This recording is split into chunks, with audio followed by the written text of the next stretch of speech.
This video is about what we can tell about a graph based on the vertex form of its equation.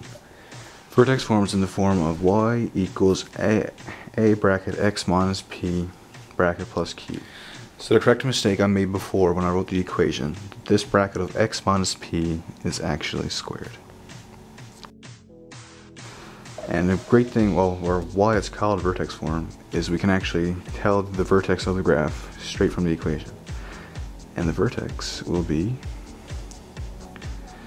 vertex equals PQ, where P is your x coordinate and Q is your y coordinate.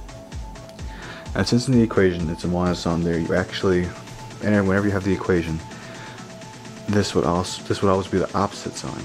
And you probably don't know what I mean by that, but I'll show you. So say we have y equals 2 bracket x minus, or 2 minus 8 minus 4 plus 5. Since this is subtracting, it'll be positive. So you're taking away a positive 4. If 4 was a negative here, it would be taking away a negative 4, which will be the same thing as adding 4. So when we have like this situation here, you always take the opposite sign here, and that will be your x coordinate. So the vertex of this one here would be 4 and 5. And if we had y equals 3, 5 minus 6 plus 2, or plus 6, in this situation the vertex will be negative 6 and 2. Also from this equation we can tell whether the graph opens up like this, or if it opens down like that. We can tell this by looking at A. If A is positive, the graph will open up like this here, and if A is negative, the graph will open down like that. And also, when we're talking about quadratic equations and parabolas, you're also often asked to find whether the graph has a maximum or a minimum point. And that can also be found based on A.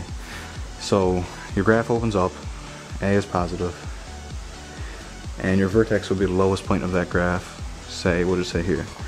That means that is the lowest point on the graph, meaning it has a minimum point or value.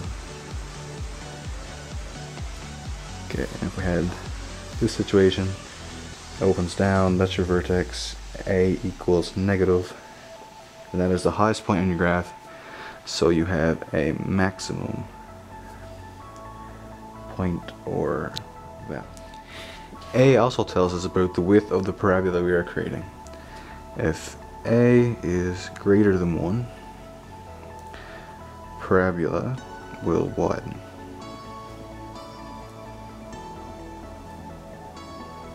Meaning it'll look more on these lines. That's probably like exaggerated, but you get the point.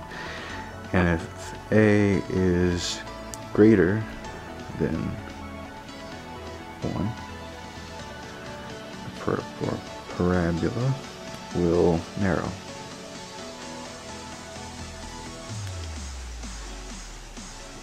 Like this, for example. We can also use vertex form of the equation to find x-intercepts and y-intercepts. So to find your y-intercept, you will make x equal to 0, and to find your x-intercept, you make y equal to 0, and then solve your equation.